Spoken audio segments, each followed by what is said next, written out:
Kutai Kartanegara menjadi salah satu kabupaten yang berada di Kalimantan Timur yang berpusat di Kota Tenggarong.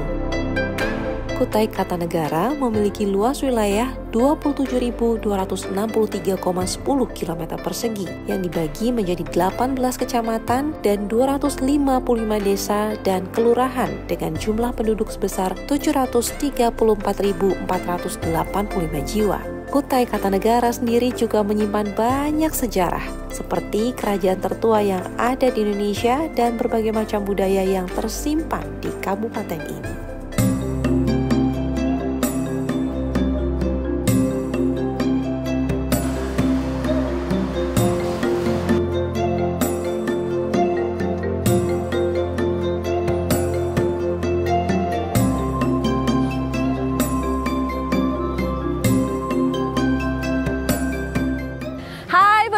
Saat ini saya sedang berada di Kalimantan Timur, tepatnya di Kota Tenggarong, yaitu ibu kota dari Kabupaten Kutai Kartanegara.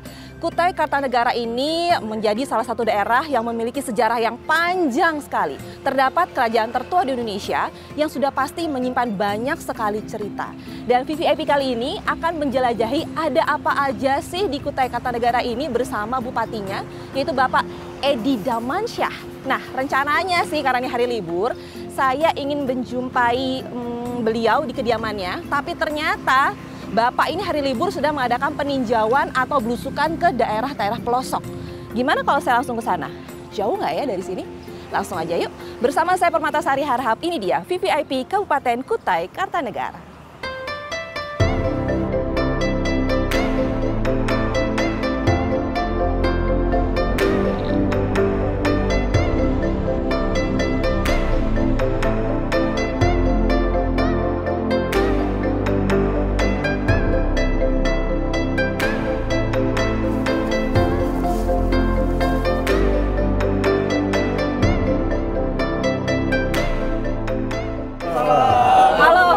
Edi, apa kabar? Baik, sehat? Alhamdulillah. Wah, lagi kumpul-kumpul nih kayaknya. Teman-teman komunitas. Halo Bapak, sehat ya Pak ya semuanya ya? Halo semuanya. Nah pemirsa, saat ini saya sudah bersama dengan Bapak Edi Damansyah selaku Bupati Kutai Kartanegara. Tadi aslinya saya tuh mau ngunjungin Bapak di rumah, karena saya pikir ada hari libur gitu ya, pasti Bapak lagi ada di rumah. Tapi ternyata Bapak sedang melakukan peninjauan atau belusukan ke daerah pelosok. Aduh, sempat nyari-nyari ketemu juga. Ya. Kalau nyari saya tuh ke desa-desa gini, Mbak. Oh ya, pasti ketemu. Jadi kalau saya cari di kota nggak ketemu? Nggak ketemu. Nggak ketemu, oke lah. Boleh duduk nggak ngobrol-ngobrol kita? Boleh, Boleh ya? Duh, capek loh Pak. Aduh, nyari-nyari Bapak. Ya gini, ternyata. kalau di Kutai Kartanegara gini. Sejuk ya di sini ya? Sejuk. Sejuk juga ya. Pak, ini kan hari libur. Tadi kan saya pikir Bapak di rumah. Apa emang kalau misalnya hari libur gitu ya, Sabtu, Minggu gitu, Bapak sering melakukan belusukan kayak gini? Ya, saya memang kalau hari libur, Sabtu, Minggu tuh saya gunakan, saya belusukan ke desa-desa seperti ini. Saya jumpa dengan para petani, para komunitas. Kalau hari ini karena ada beberapa kegiatan kami. Oke. Dan hari ini ada kegiatan. Ya. Saya dengar juga ada event, hari ini ada motor trail, bener? Ya. Itu event apa sih Pak? Tadi pagi saya membuka, ada event enduro, komunitas trail game di Dusun Bin Samar, Kelurahan Waipu Darat. Okay. Jadi sangat aktif sekali Mbak, teman-teman komunitas di Kutai Kartanegara. Tapi memang apakah Bapak ini seringkali mengadakan event besar seperti ini gitu ya? Salah satu adalah enduro, motor trail, lalu juga mungkin ada event lainnya. Itu adalah cara untuk mendekatkan dengan masyarakat. Jadi memang dalam kebijakan Mbak, kami ada menetapkan Kukar Kaya Festival namanya. Jadi festival itu festival seni budaya dan juga itu kaitan dengan olahraga tradisional. Ya kalau seperti ke teman-teman komunitas trail itu tadi seperti trail game itu, dan ada event-event lain yang terabas segala macamnya, agak ekstrim seperti itu.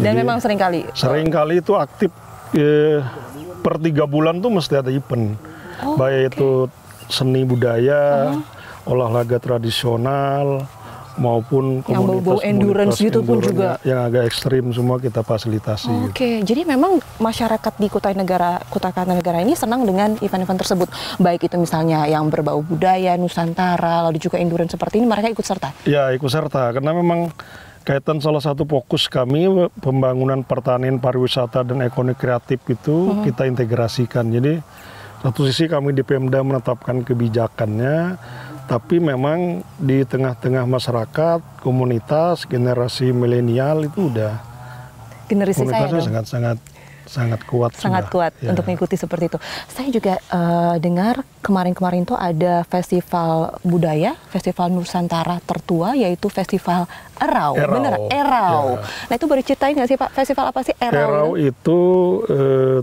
festival seni budaya. Jadi memang era kerajaan dulu dalam sejarah Kutai, karena Kutai ini kan kerajaan Hindu tertua Nusantara. Setelah itu kerajaan Kutai Martadipura. Jadi Erau itu bahasa Kutainya kalau diterjemahkan eroh. Eroh itu riang, gembira, rame seperti itu. Oh, eroh. Nah, jadi kalau di era kerajaan dulu raja 1 minggu pesta mengundang seluruh rakyatnya seperti itu. Dijamu, terus rakyatnya juga membawa hasil pertaniannya dikasihkan ke raja, dimasak sama-sama. Dinikmati juga. Itu yang kami kilas balik pada hari ini bersama dengan Kesultanan Kutai Kartanegara Ing Martadipura. Jadi Erau ini hari ini kita kemas, Mbak. Jadi ada peran Kesultanan Kutai Kartanegara Ing Martadipura itu berkaitan dengan prosesi adat yang memang pakem sakralnya itu dilakukan di Kesultanan. Kami di pemerintah Kabupaten Kutai Kartanegara mendesain program kegiatan ikutannya. Itu ada festival seni tari dari utusan 20 kecamatan di Kutai Kartanegara, semua membawa kontingen istilahnya. Jadi kita sediakan panggung, tempat titik tertentu untuk menampilkan. Terus sisi lain ada juga komunitas olahraga tradisional. Nah, kita gelar juga expo. Nah, tidak lain maksudnya bahwa sisi lain kami pemerintah kabupaten untuk menjaga bagaimana tradisi seni budaya leluhur ini bisa lestari di Kutai Kartanegara, terjaga. Terus di sisi lain juga event ini diikuti dengan semua komunitas. Simpel sih, orang banyak datang ke Kutai Kartanegara,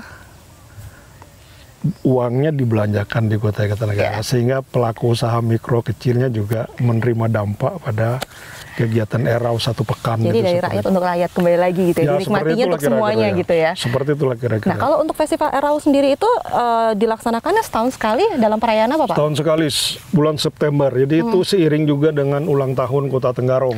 Jadi semuanya kita kemas. Oke, jadi dalam rangka ulang tahun lalu diadakan juga festival budaya Erau itu untuk supaya semua masyarakat bisa menikmati hari ulang tahunnya juga gitu ya. Oke. Karena saya tahu sekali Bapak tadi bilang per 3 bulan tuh banyak sekali mengadakan event, baik itu event budaya, lalu juga yang berbau-bau ekstrim, olahraga ekstrim, sport gitu, endurance dan lain-lain. Dalam waktu dekat ini apakah ada festival juga yang akan dilakukan lagi, akan dilaksanakan lagi? Ada, nanti kan ada juga festival teman-teman komunitas seperti yang di... Nah ini komunitas apa sih kalau saya boleh tahu? Komunitas apa sih? Ini komunitas Happy Jimny namanya. Oh Happy Jimny, oke. Happy semua kayak mukanya ya? Happy semua. Jadi ini nanti bertepatan dengan rangkaian ulang tahun Hari Perhubungan, juga kita menggelar Kukar Overland namanya. Nanti diikuti semua komunitas penghobi mobil seperti yang ini 4x4. Nanti Desember pun juga ada belusukan alam Kukar. Gitu. Oh, belusukan alam. Alam Kukar.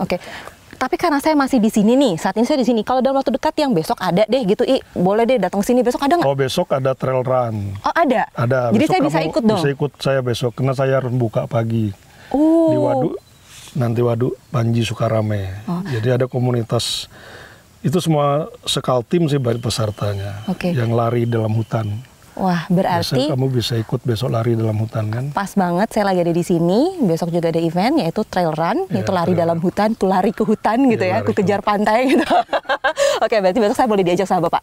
Pagi-pagi harus siap. Jam 7 lah kita begitu. Jam 7. Oke, baiklah. Jadi karena besok pagi saya mau diajak Bapak, jadi jangan kemana-mana. Tetaplah bersama kami di VVIP.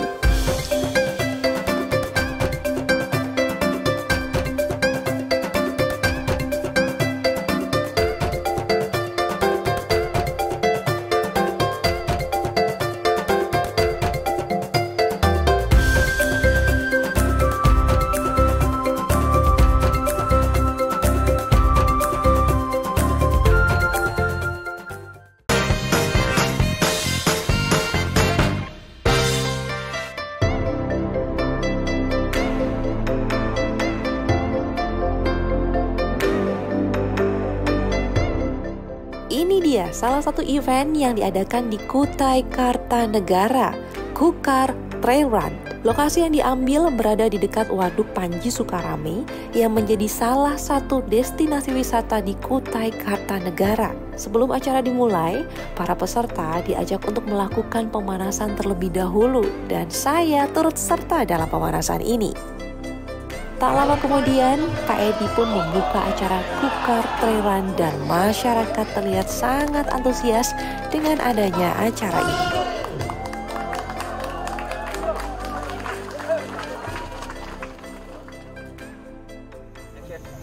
Ya pemirsa, saat ini saya sudah berada di lokasi tempat diadakannya Kukar Trail Run Series 2023 gitu bersama Bapak Bupati, Bapak Edi Damansyah. Nah, kalau tadi Pak, maaf ya kalau saya nggak ikut lari. Persiapannya nggak ada? Emang nggak ada? Ya, kayaknya kamu nggak kuat kalau lari. Tapi tadi saya sebelum ini nih tadi Bapak melepas mereka yang ingin ikut lari, saya udah pemanasan dulu, ada zumba jaga-jaga dikit lah, boleh lah ya Pak? Jadi sudah panas nih? Sudah panas, makanya saya mau ngobrol sama Bapak, boleh? Boleh, kita jalan ke waduk ya? Ya, oke. Lihat tulisannya itu adalah Kukar Trail Run Series 2023. Berarti ini adalah seri keberapa? Pasca Covid, Mbak.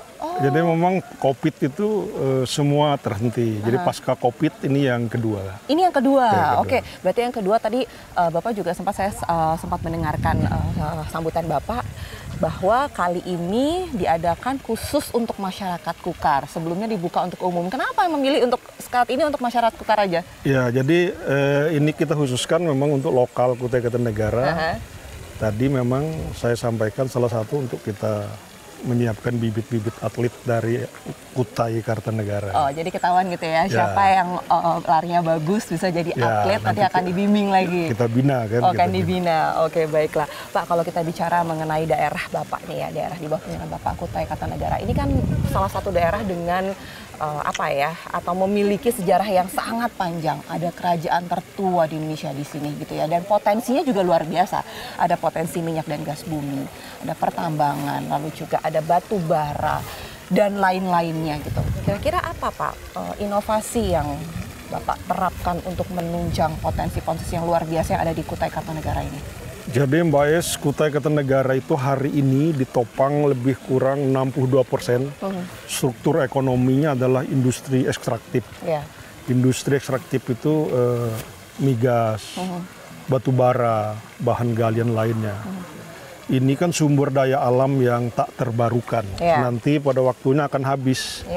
Makanya dari kekuatan hari ini, salah satu kebijakan kami, sektor yang bisa diperbaharui itu selain sumber daya manusia, itu adalah pertanian, pariwisata, dan ekonomi kreatif. Nah, jadi pertanian, pariwisata, dan kreatif ini, khususnya pertanian ini kan adalah salah satu sektor yang terbarukan. Jadi dengan kekuatan hari ini, alhamdulillah kita dapat pembiayaan bagi hasil kelola sumber daya alam dari pemerintah pusat. Memang kami fokuskan untuk membangun salah satunya sektor pariwisata, pertanian, dan ekonomi kreatif. Dan kalau saya lihat dari media sosial Bapak itu ya sepertinya juga ada investasi dari luar yang masuk di Kukar ini untuk menunjangi semuanya. Boleh saya tahu nggak investasi dari mana aja sih Pak yang sudah masuk di sini? Kalau investasi di Kutai Kartanegara itu ada sektor migas, sektor batu bara, sektor perkebunan kelapa sawit, sektor kehutanan, dan beberapa sektor lainnya. Alhamdulillah, hampir semua sektor ada investasi di Kutai Kartanegara. Jadi itulah salah satu pilar yang memberikan kontribusi, tidak hanya memberikan kontribusi kepada negara, juga memberikan kontribusi kepada kami di Kabupaten Kutai Kartanegara. Karena sekarang posisinya saya ada di waduk, tepatnya di Waduk Panji Sukaramik. Ya seru kalau kita sambil ngobrol duduk di situ, menikmati alam yang indah ini, boleh Pak ya? Boleh, kita duduk di sini ya, sambil ngobrol-ngobrol. Wow, ini merupakan salah satu tempat wisata berarti ya? Ya, salah satu. Salah satunya. Cuman memang agak kurang dikembangkan. Ini dalam persiapan kami melakukan kajian, perencanaan, insya Allah mungkin ke depan akan tersentuh dengan baik. Tapi seru loh. Tapi kenapa alasannya memilih startnya untuk trail run series ini di sini? Apa memang menunjang treknya atau seperti apa? Bukan, trail run ini salah satu kegiatan kita untuk membangun tourism, spot tourism. Jadi memang ini pindah-pindah, Mak. Memang saya arahkan pindah-pindah. Jadi nggak selalu di sini. Tapi memang basic ya ada wisata alamnya seperti itu. Jadi di samping sisi lain kegiatan ini bagian pembinaan mencari atlet, di sisi lain juga promosi wisata alam yang ada di Kutai Kartanegara. Iya, berarti kan kalau misalnya kita ngomongin promosi wisata alam yang ada di Kutai Kartanegara, tidak hanya Waduk Panji Sukaramik saja, ada beberapa lainnya. Ada apa aja sih? Ada beberapa kita, kalau di Kecamatan Kota Bangun itu wisata alam air terjun, terus ada habitat pesut. Oh, ada habitat pesut habitat di sini? Pesut juga. Hari ini memang kami buatkan konservasi lokal supaya terjaga dengan baik. Dan ini memang sudah masuk dominasi secara nasional wisata pesut di Kecamatan Kota Bangun. Desa Pela namanya. Desa Pela.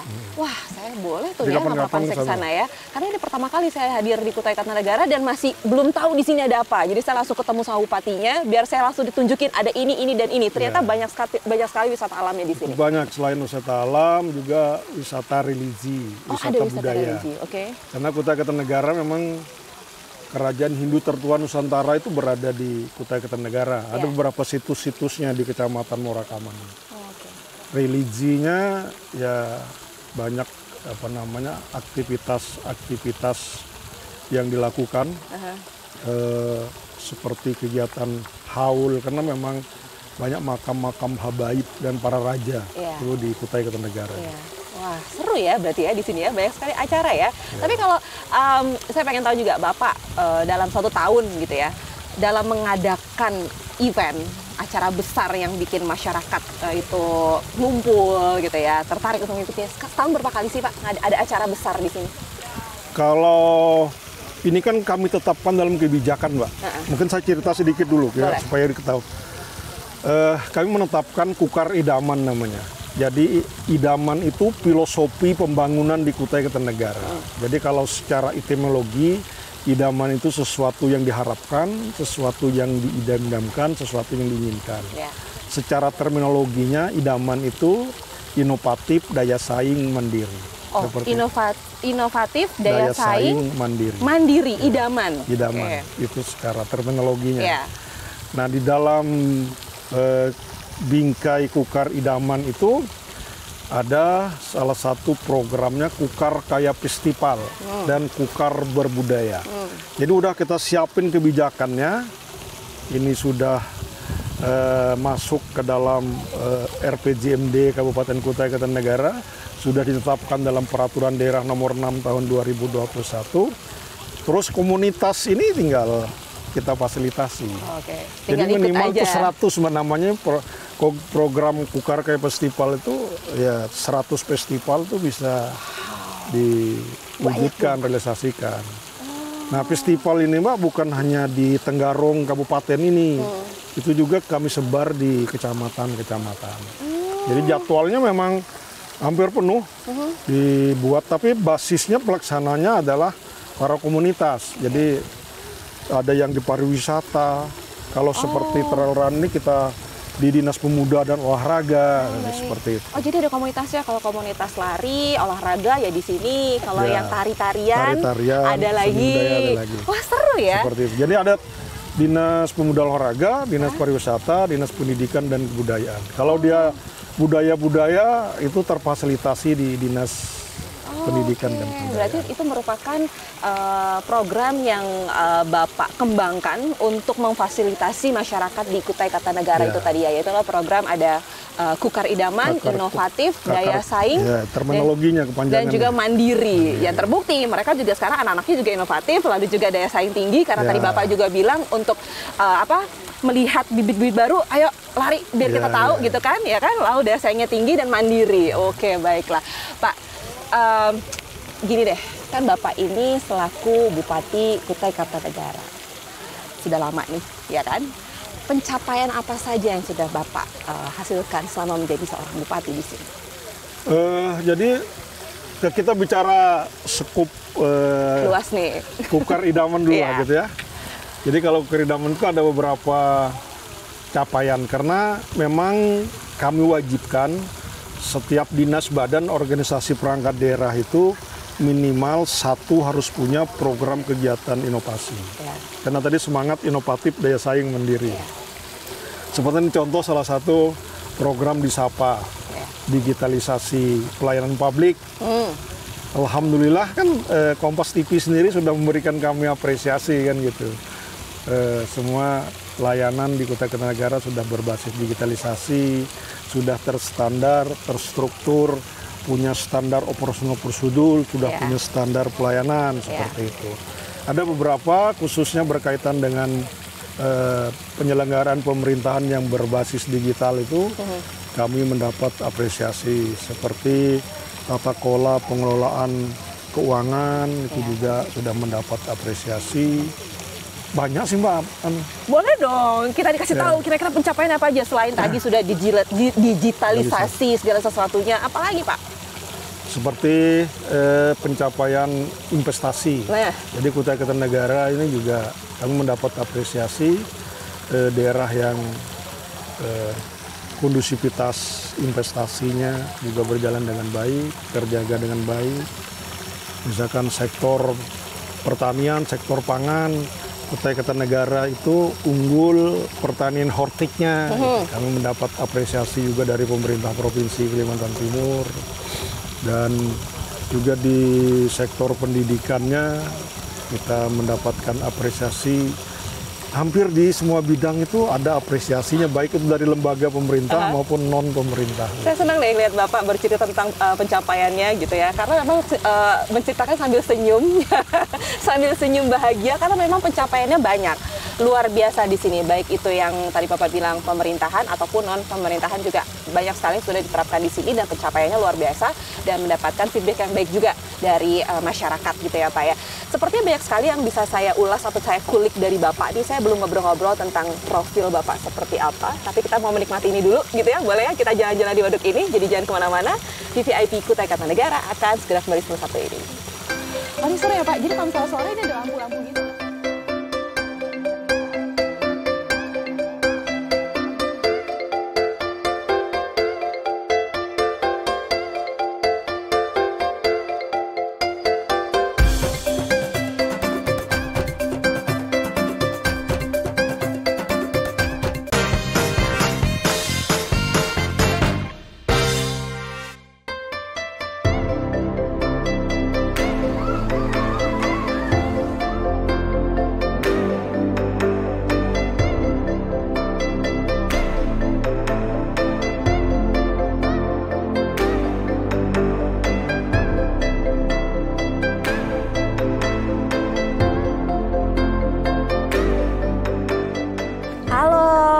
Ibu, Bapak lagi apa ini? Lagi panen ya? Bayam. Bayam apa, Pak? Bayam cabut. Bayam cabut. Boleh ngobrol-ngobrol nggak? Di sini dong. Saya mau bantuin juga, boleh nggak? Boleh. Bisa. Saya ke sini ya. Ya, saya mau lihat dulu deh di sini. Ini biasanya panen bayam begini berapa kali sebulan atau dalam setahun berapa kali biasanya? Ya, tergantung aja sih. Tergantung berapa? Saya belum kenalan loh dengan Pak siapa? Pak Tarno. Pak Tarno. Ibu dengan Ibu siapa? Ibu Sri. Jadi Pak Tarno dan Ibu Sri adalah petani perkebunan di sini. Ya, sayuran. Sayuran. Iya. Oke, biasanya sayur apa yang di sini yang ditanam? Ada sawi, bayam gini, kangkung, itu selada. Oh, ini belakang saya selada. Oke. Tapi ini yang ada sementara baru yang model ini ada bayam sama sawi manis. Oh, sawi Biasanya manis. ya yang ditanam ya itu ada selada, kemangi, termasuk bayam ini, sawi manis, sawi sendok itu Pak Coy itu. Oh, Pak Coy juga ya. ada. Wah, saya suka ada Pak Coy. Oh, gitu. Nah, tadi saya belum kejawab nih. Biasanya panennya untuk sayur ini dalam sebulan berapa kali atau Kalau setahun? ini Bagaimana? umur 20 hari panen. Oh, cepet ya? 20 Ya, hari mulai panen. lempar biji 20 hari ini. Ini belum sampai malah ini sekitar 18 ini. 18 sudah bagus kayak gini. Nah, udah panen nih. Nah, kalau untuk sayuran yang lainnya? Kalau untuk sawi gini mulai lempar biji 35 hari panen. 35 hari. Pernah nggak gagal panen sayur, Pak, di sini? Sering. Sering. Kenapa? Biasanya apa? Gara-gara apa? Kadang cuaca buruk. Kadang kalau gagal panen itu hama sama cuaca buruk aja. Kadang karena sama kayak kemarin yang barusan kemarau. Oh, gara-gara panas ya, airnya habis. Teman-teman ini Oh, tapi Jadi sekarang banyak, alhamdulillahnya ya. untuk si bayam cabutnya ini hasilnya bagus semuanya. bagus ini. Bagus semuanya. Lumayan. Distribusinya kalau udah panen kayak gini dibawa kemana, Pak? Ini untuk pasar Lojanan ada, Tenggarong, Janan Tenggarong tadi. Jadi Ada Samarinda. semuanya nanti pasarnya sama dibagi. semua, dibagi? Bagi, masing-masing yang bawa nanti. Oke, Pak, ada nggak sih bantuan dari pemerintah misalnya gitu ya untuk menjaga gitu loh, menjaga perkebunan pertanian sayuran ini di sini misalnya dalam bentuk obat-obatan, bibit atau apa gitu ada nggak? Ada. Ada. Ya pasti bantuan sudah. Kalau kayak pengolah tanah itu full sudah ada semua. Ya selain punya sendiri dari pemerintah juga ada. Oke. Obat-obatan juga, pupuk juga ada. Oh, jadi pemerintah sudah Ya, membantu sudah, cukup perhatian lah. untuk perhatian. Seperti ini jalan baru dibantu. Oh. Sudah juga baru aja ini. Sekitar mungkin 2 bulan, 3 bulan ini. Oh, jadi aksesnya Bapak untuk baru aja panen ini. dari rumah ke perkebunan juga jadi enak sekarang Iya, ya. Tadinya gimana? Tadinya tanah. Tanah setapak ini baru aja. Oh, jadi sekarang dilebarkan. Oh, jadi enak ya Pak ya untuk Iya. bawa ini langsung ke pasar juga enak ya aksesnya. Iya, nanti jadi mobil sekarang sudah masuk sini. Kemarin pakai motor ngangkat keluar. Sekarang mobil sudah masuk sudah. Boleh tahu nggak sih biasanya jual sayurnya berapa? Kalau sekarang ini dibeli dari petani segini 5.000, ada yang bayar 6.000. Satu ikat gini 5.000? segini. Segini? Hah. 5.000 beli dari Iya. petani? Ini sedang, termasuk sedang. Kalau sudah murah 2.000 paling segini. Kadang 1.000 kalau sudah murah. Ini segini. Kalau ini sudah lumayan masih. Ini lumayan. Wah, berarti kalau dari petani harganya ini lagi bagus 5.000. Kalau lagi harganya turun bisa 1.000. Bisa Saya 2.000, doain 1.000. pokoknya harganya bagus terus kadang ya. nggak laku. Kadang mudah-mudahan laku terus, jangan sampai nggak laku ya Pak ya. Kadang-kadang, Pokoknya semua iya. sayurnya selalu laku, terus nggak pernah ada yang gagal panen, semuanya seger, terus bisa dijual dengan harga yang pantas gitu ya. Jangan sampai harganya kurang. Dan pastinya pemerintah terus membantu untuk keberlangsungan para petani di sini. Ya. Oke, saya boleh minta satu nggak Pak? Jangan. Bisa. Jangan. Oke, baiklah. Terima kasih ya Ibu Sri. Makasih ya Pak Tarno. Saya bantuin boleh deh ya? Susun-susun ya. Saya dari situ ke sini saya susunin ke sini boleh? Iya. Boleh. Oke, saya Bisa. bantuin aja deh. Ikut-ikut aja deh bantuin.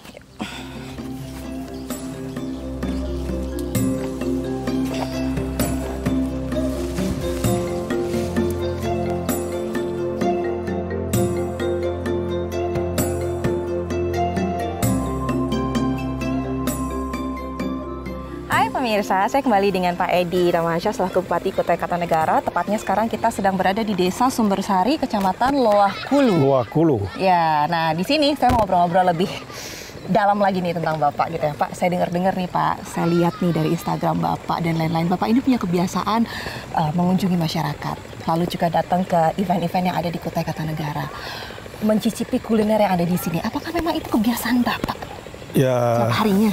jadi Ai memang itu kebiasaan saya dari dulu waktu saya sekolah. Saya sekolah dulu memang sering jalan-jalan. Iya. Bahkan lucunya kalau baca buku biografi saya tuh, Ya. pada waktu-waktu tertentu saya bolos sekolah itu saya jalan gitu masuk ke kampung-kampung. Jadi bolos untuk belusukan kalau kata Masuk sekarang gitu, kampung masuk sama kampung. teman-teman gitu loh. Ngapain? Ya jalan-jalan aja gitu. Main-main aja? Main-main aja. Jadi kebiasaan sampai sekarang, bukan saya kayak pencitraan tuh enggak. Saya memang senang gitu loh. Jadi saya nikmati, saya berkunjung ke masyarakat, ke kampung-kampung, ke desa. Seperti yang kita berada hari ini di kantong-kantong pertanian seperti ini. Ya dalam 1 minggu itu saya mungkin 5 hari itu saya banyak aktif di lapangan seperti itu. Oh, pantesan. Waktu itu aja saya hari libur kemarin saya mengunjungi Bapak lagi ke pelosok. Iya kan? Berarti memang dari dulu Bapak senang sekali mengunjungi masyarakat dan ke bawah sampai sekarang. Ke bawah sekarang. Kalau boleh tahu, itu kan kebiasaan. Kalau hobinya Bapak gitu, hobi yang sampai sekarang masih dilakuin itu apa sebenarnya? Apa aja? Kalau hobi saya itu senang masuk hutan gitu loh. Tetap masuk-masuk. Tetap masuk hutan.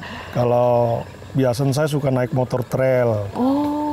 Suka main mobil 4x4. Nah, makanya ada komunitas Zimni Happy itu. Ya, ada komunitas kami di Kutai Kartanegara. Oke. Jadi memang sesuatu yang berbau-bau masyarakat, jalan-jalan ke hutan, pelosok itu adalah hobinya Bapak. Ya, hal yang menyenangkan untuk Bapak dan ke bawah sampai sekarang. Tapi boleh tahu nggak Pak, seorang Edi Damansyah gitu ya, waktu kecil impiannya itu apakah memang saya punya impian nih, saya sebagai putra daerah Kutai Kartanegara, saya mau memimpin tempat saya lahir, tempat saya dibesarkan, atau punya cita-cita lain sebenarnya? Ada impian lain sebenarnya? Kalau saya lagi sekolah kelas 6 SD mau ke SMP itu, saya cita-cita tuh mau jadi tentara. Oke, itu sekolah ya, pas sampai 6 SD. SMP-nya gimana? Ya masih tentara. Mau jadi tentara, karena waktu saya sekolah itu tentara tuh gagah. Kan ada waktu itu tentara masuk desa itu loh. Wih gagah sekali kalau masuk ke kampung. Pakai seragam lagi ya gitu ya. Oke, terus pas SMA ke kuliah berubah nggak? Setelah itu bergaul ke kota kan dulu. Sekolahnya di kampung, ke kota, ke Tenggarong, ke Samarinda. Sudah bersosialisasi. Tapi cita-cita yang memang masih terbawa, saya pingin jadi tentara. Sampai tamat SMA itu masih mau jadi tentara. Gitu. Oke, tapi saat ini Bapak selaku putra daerah memimpin Kutai Kartanegara. Itu termasuk impian? Nggak pernah. Nggak pernah mimpi? Nggak pernah terlintas impian sebagai seseorang kepala daerah bupati Kutai, nggak ada. Jadi ini mungkin takdir kehidupan, garis tangan. Karena kalau berbicara kilas balik dari sisi ini, Pak, saya ini kan orang birokrat tulen gitu loh. Begitu. Saya mulai karir dari aparatur sipil negara. Dari sejak tenaga honor saya di pemerintah Kabupaten Kutai Kartanegara. Dari bawah loh. Sampai kepada beberapa jenjang jabatan tuh saya lalui seperti naik anak tangga karir saya. Alhamdulillah, seperti itu. Oke, sekarang menurut Bapak seperti apa sih Kabupaten Kutai Kartanegara saat ini di bawah kepemimpinan Bapak? Ya, Kutai Kartanegara di bawah amanah yang diberikan masyarakat Kutai Kartanegara kepada kami ini. Ya memang hari ini kami berfokus kepada bagaimana mentransformasi struktur ekonomi Kutai Kartanegara itu yang hari ini sekitar 62% itu ditopang oleh industri ekstraktif, minyak, gas, batu bara, dan bahan galian lainnya.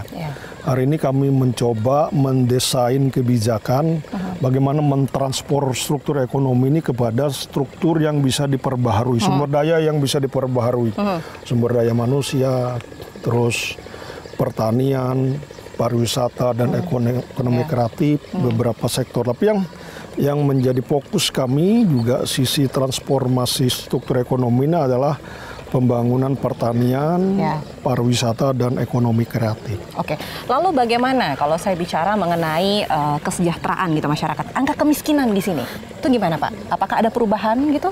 Ya kalau tahun 2023 sudah ada perubahan dari 7,69, sekarang ini sudah menurun menjadi 7,61. Oh baik. Sudah menurun, tetapi memang karakteristik kemiskinan di Kutai Kartanegara itu banyak dari sisi kulturnya, bukan kepada income per kapitanya. Paham. Misalkan seperti sanitasi, persoalannya seperti itu. Jadi ini yang memang tantangan, kami fokus bahwa ada suatu kebijakan yang kami tetapkan, rumah besar pengentasan kemiskinan ini sebagai wadah berkolaborasi antara kami pemerintah kabupaten, dunia usaha, masyarakat, dan para akademisi. Ini sedang kami kerjakan pada hari. Untuk kesehatan, angka stunting juga?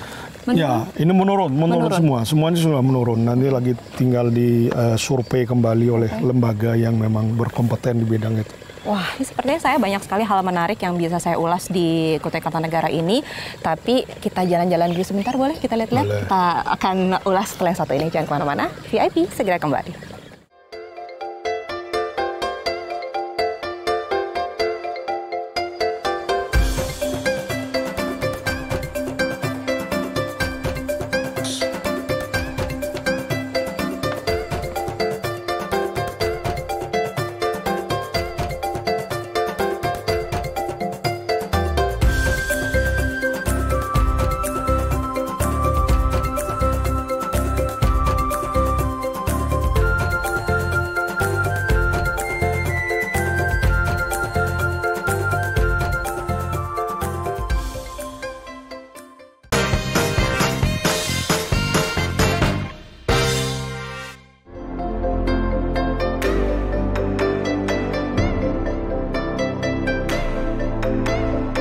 Berada di Kutai Kartanegara ini banyak sekali yang bisa kita bahas ya Pak ya. Banyak banget, apalagi kita juga tahu Ibu Kota Nusantara atau IKN terletak di Kalimantan Timur dan sekarang sedang masa pembangunan.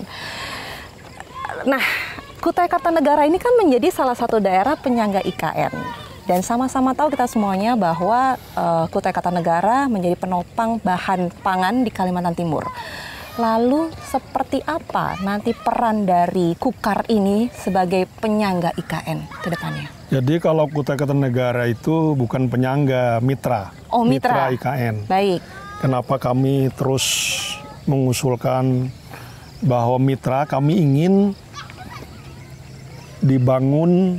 membangun bersama, maju, tumbuh, berkembang bersama dengan Ibu Kota Negara Nusantara. Ya. Karena Kutai Kartanegara ini kalau bicara IKN itu bagian dari zonasi pengembangan. Ya. Nah, tadi kalau Ain nanya bagaimana peran kami sebagai mitra, terutama berbicara menyambut, karena IKN ini banyak saudara-saudara kita dari pulau Jawa dan pulau lain, terutama para aparatur sipil negara, itu nanti akan bertugas akan stay di sana, ya kan? Di IKN. Tentunya makanan-makanan pokok hari-harinya kan harus kita persiapkan dari sekarang. Yeah. Makanya salah satu fokus kerja kami bidang pertanian itu yang kami lakukan adalah penguatan kelembagaan kelompok taninya, terus penguatan sumber daya petaninya, terus penguatan bagaimana peningkatan produktivitasnya. Alhamdulillah. Kalau gambaran statistik pada hari ini sekitar 42% gabah atau beras kebutuhan Kaltim itu dari Kutai Kartanegara. Dan kami Kutai Kartanegara itu unggul dari 10 kabupaten kota yang ada di Kaltim di sektor pertanian hortikultura. Ini hasil penilaian setiap tahun pemerintah provinsi, kami diberikan panji pembangunan pertanian di bidang hortik. Nah, ini existingnya sudah dengan baik berkembang, sehingga kami fokus bagaimana pembenahan infrastruktur taninya, terus pengembangan sarana prasarana peralatannya. Jadi memang ini terus kami upayakan bagaimana nanti ada kawasan-kawasan pertanian sudah kami tetapkan di 5 kawasan ini. Itu nanti pengelolaan pertanian di sana sudah berbasis kepada mekanisasi dan ada ekosistemnya kan gitu, nanti akan terbangun di situ. Ini semangat menyambut IKN dengan banyak saudara-saudara kita nanti akan berdomisili di kawasan Bisa aja IKN. Saya nanti berdomisili di sini ya Pak ya? Bisa juga di sini kan? Ya, makanya Kompas sekarang TV nanti bisa di sini kan? makanya ini dipersiapkan supaya kita nanti tidak langsung kaget gitu ya dari sini, semuanya pangannya juga sudah disiapkan, kebiasaan kita sudah ada di sini gitu ya, semuanya lidahnya cocok. Oke Pak, tapi dengan adanya Ibu Kota Nusantara sebagai Ibu Kota Republik Indonesia ke depannya gitu kan ya, kan sudah pasti dong ada perkembangan, ya kan? Mengikuti perkembangan yang ada, kemajuan yang ada. Bagaimana dengan Kutai Kartanegara ini? Gitu, persiapannya seperti apa? Sudah sejauh mana? Karena kan kalau misalnya ngomongin perkembangan, ya tadi Bapak sudah bilang SDM-nya juga harus ditingkatkan, infrastruktur juga. Seperti apa? Jadi yang memang fokus kami juga pengembangan sumber daya manusia.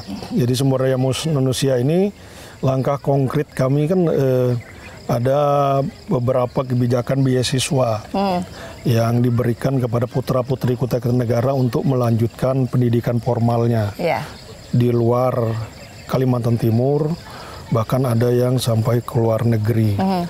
Terus ada pendidikan vokasi, program pendidikan dan pelatihan juga ini sedang berjalan, kita berikan kepada komunitas-komunitas generasi milenial ini, kita berikan pendidikan pelatihan.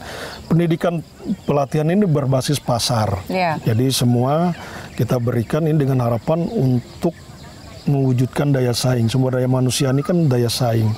Karena kita sadar bahwa kalau sumber daya manusia kami di Kutai Kartanegara bersanding dengan sumber daya manusia dari Pulau Jawa, kita agak di bawah lah gitu. Makanya dipersiapkan dari sekarang. Makanya kita persiapkan dengan pola pendidikan formal, beasiswa, dan pendidikan vokasi itu kita laksanakan. Oke, baiklah Pak. Sebelum kita berpisah, harapan Bapak untuk daerah atau wilayah yang Bapak pimpin saat ini, Kutai Kartanegara ke depannya seperti apa? Harapan saya Kabupaten Kutai Kartanegara ini ke depan bisa tumbuh dan berkembang, mengurangi struktur ekonominya ketergantungan kepada sumber daya alam yang tak terbarukan ini. Itu harapan saya yang pertama. Yang kedua, dari sisi kehidupan sosial masyarakatnya ini bisa tetap rukun, damai, tertib bersama, karena Kutai Kartanegara ini miniatur Indonesia. Semua etnis ada di sini, semua agama di sini. Tapi alhamdulillah itu terjaga dengan baik. Di Tenggarong Seberang itu kami ditetapkan oleh Menteri Agama, ada salah satu desa itu sadar kerukunan.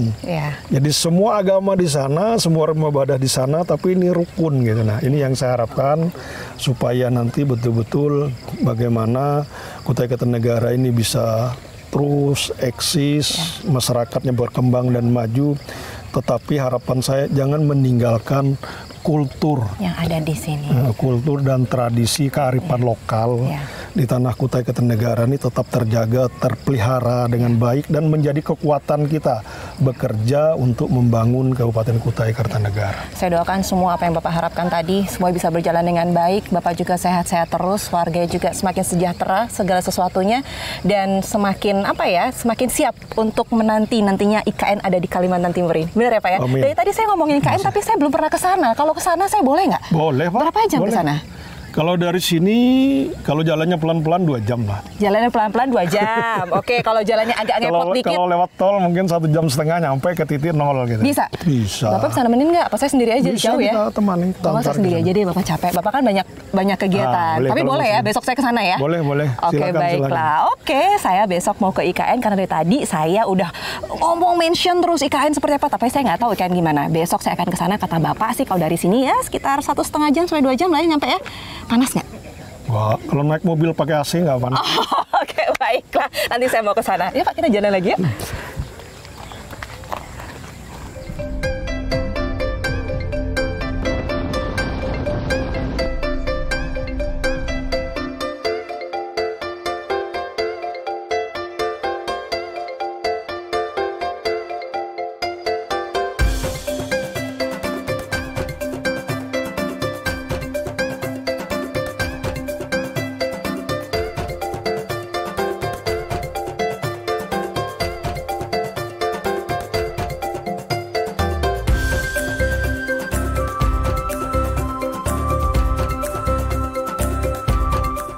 Pemirsa, ini dia titik nol Nusantara di mana ini akan menjadi ibu kota negara Republik Indonesia ke depannya, di mana Kabupaten Kutai Kartanegara menjadi mitra untuk keberlangsungan IKN ke depannya.